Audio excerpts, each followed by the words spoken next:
Have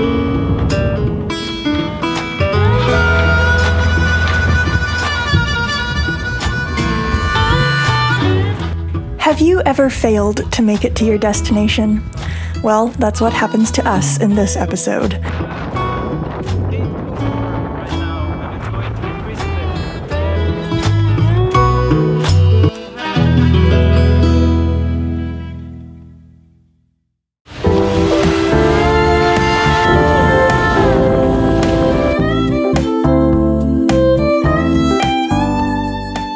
I'm Maya, and this is Aladino. Our journey began a few years ago when this boat fell off a crane. After 4 years of rebuilding her, we named her Magic Carpet and we set sail to go around the world as slowly as possible. This season, we're sailing in the Netherlands. Join us as we explore the history and strange natural beauty of this seafaring nation. From the canals of Amsterdam to the pastoral islands of the Waddenzee, welcome to Magic Carpet in the Netherlands. New episode every Friday.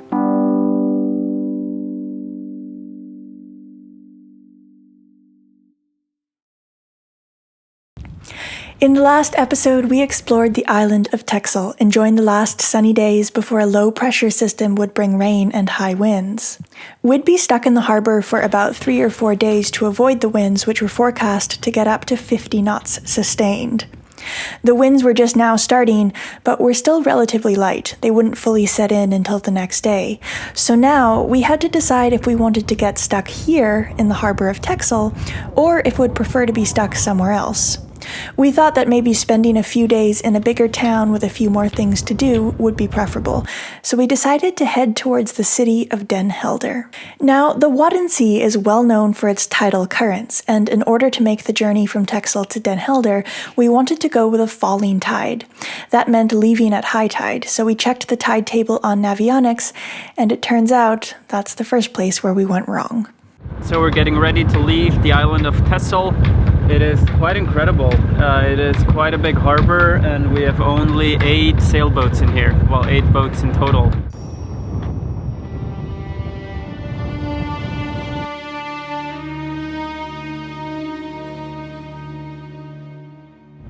But it is feeling a bit eerie how empty the harbor was, and now that everything's getting kind of gray. Still kind of bright though. I'm still wearing my sunglasses. Yeah, better than I expected. Yeah. Anyway, winter is coming, slowly and surely. I think behind you there's a very good painting of what the North Sea could be like. Do you want to film it? With the sunken ships, I know. Yeah. Kind well, of no, alarming. everything looks kind of tossed around and looks kind of turbulent. Yeah.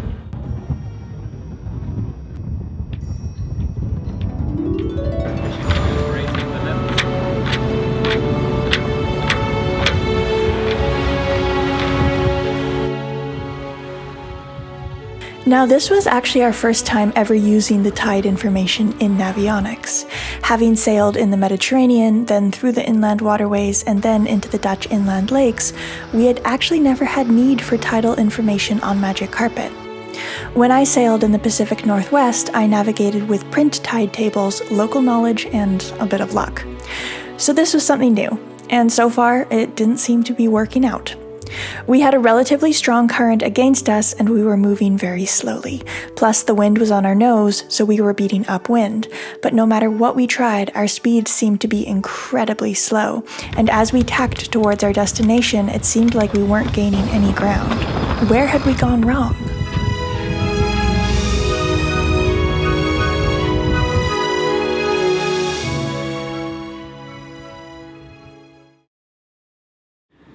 So, fast forward one day and nope, we are not in Den Helder. We are again in the same harbor on Texel Island. That is because when we headed out, we tried sailing, we tried motor sailing, and we tried motoring, but we couldn't make the distance of only 5 nautical miles to Den Helder. And today we found out why. So our assumptions of leaving Texel when it's high tide was correct. That's when the tide is going out again, and that's when you should have the current with you instead of against you. That was super confusing because first we started doubting on that, being an island or many islands in this area, the currents can go in all sorts of different directions, which you don't know if you're not a local. I just assumed that, but that was correct assumption. So where we gone wrong was Navionics. Tides shown on Navionics were not correct. So I was assuming that 1 p.m. would have been high tide, but actually I got a spreadsheet now in the harbor and it says that high tide was at 1:50. And that made all the difference, because we went out a little bit before 1, thinking that when it's high tide or just before, it will not be a big difference, and then as we go it will be with us. But because we went a little bit before and then we tried bashing against it like past 1 and still thinking what the hell is going on, something's wrong. And it was not comfortable. We were bashing against the waves and the wind was straight on our nose. So we tried tacking and we would be drifting sideways on both tacks, not towards our destination. So after trying for almost an hour, which now we know was exactly the time when the tide was about to be high and shift, we decided that this was silly and to turn around. So we're back in the harbor. And I mean, it's totally fine. It's just that now we'll be here for 3 days waiting out the weather. It's blowing 7 out there right now. But I'm glad it's not as dark, gloomy and rainy as I thought. It's actually very windy and stormy, but there is some sunshine in between. And Maya is happily making some music, and I'm about to go out and take some footage of the wind.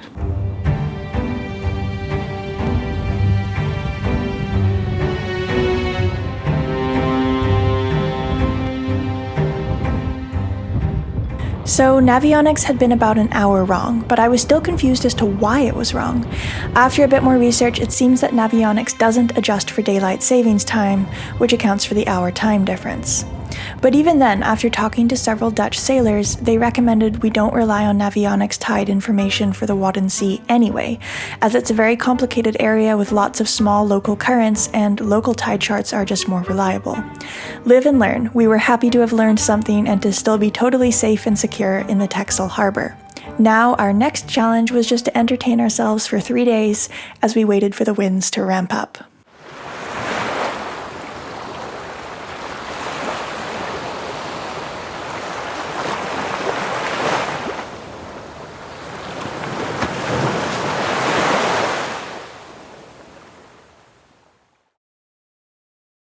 The next day, winds were even stronger and had been causing Magic Carpet to roll uncomfortably at the dock. So Aladino fixed it. Aladino is always fixing things. He's quite a wonderful man to have around. He angled Magic Carpet so that her bow faced straight into the wind, considerably reducing the rolling motion. You can see here how this boat is leaning sideways against the dock because the wind was hitting it side on. 8 over right now, and it's going to increase a bit. So just to be more comfortable, I've angled the boat. As you can see, the harbor is really empty. There will be a wind shift overnight and it will hammer even harder, so I hope that the wind dies down at one point a little bit, and I plan on turning the boat around, but I think we have to wait for that. And in the meantime, I show you Happy Maya, fully distracted inside.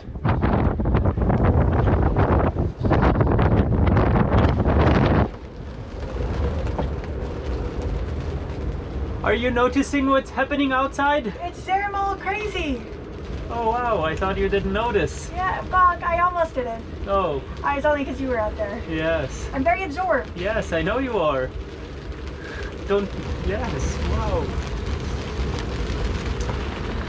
Also, of course, I have tied all the sails down, and what else? I've angled our Dodger a little bit, so I've loosened the back straps and I've tightened the front. It does help a little bit. And what else? Our spray hood has a little extra line here to tension it, and that's about it though. Yeah, for the rest, we cook and eat and entertain ourselves.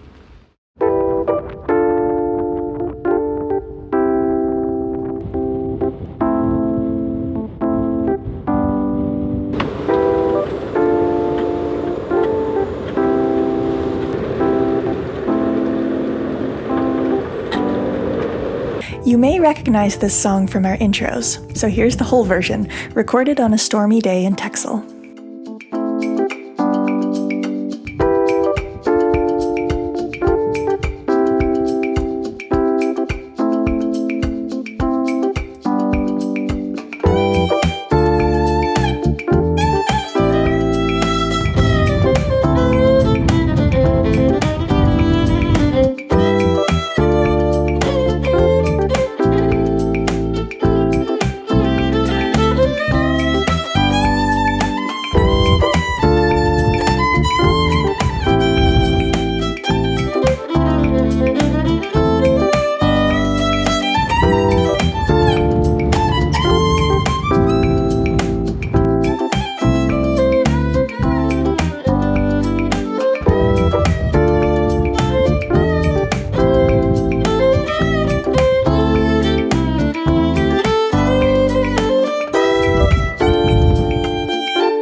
I was quite blissfully content in my little onboard studio. However, as much as I love music, Aladino will be the first to tell you that if I spend all day sitting down, I'm liable to get a bit weird, and that was definitely the case.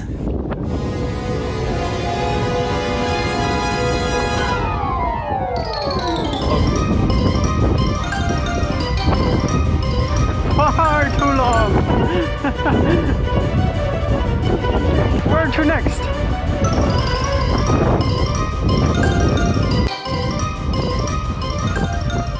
So I'm not sure if there is a scientific term for this behavior, but this is generally what happens when you sit on a boat for too long. You have nowhere to go, or You go crazy! exactly. 1,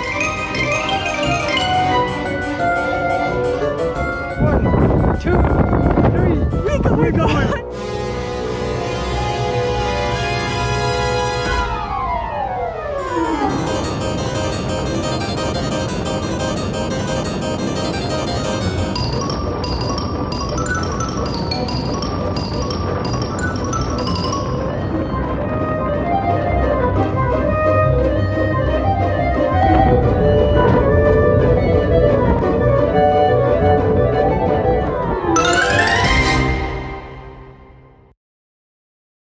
Good morning. It has calmed down considerably, but it was not a calm night. We've been shaken and blown around again, but now it's like summer. It's because the wind is shifting. Now it's absolutely dead calm. It's incredible, but it will shift. It should actually any moment. That's why we should actually hurry up with having a coffee and some breakfast, and then we turn the boat around, and then we get shaken for another 2 days again as the wind picks up, but from the north.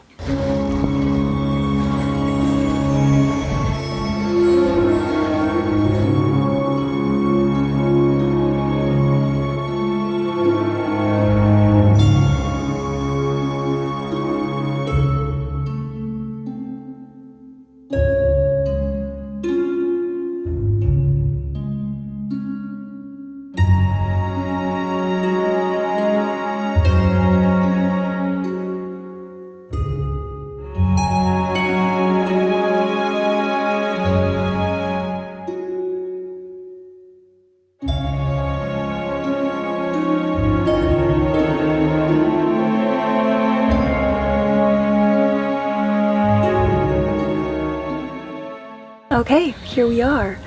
Bow first into the coming storm. It's a lot better to take on weather bow first when you're at a dock, because if it's from the side, it's very uncomfortable because the whole boat just leans over the whole time. And if it's from the stern, it just kind of whistles straight into the cabin. There's all these ventilation things on our doors, and then it blows straight into the spray hood, so the spray hood has to be down.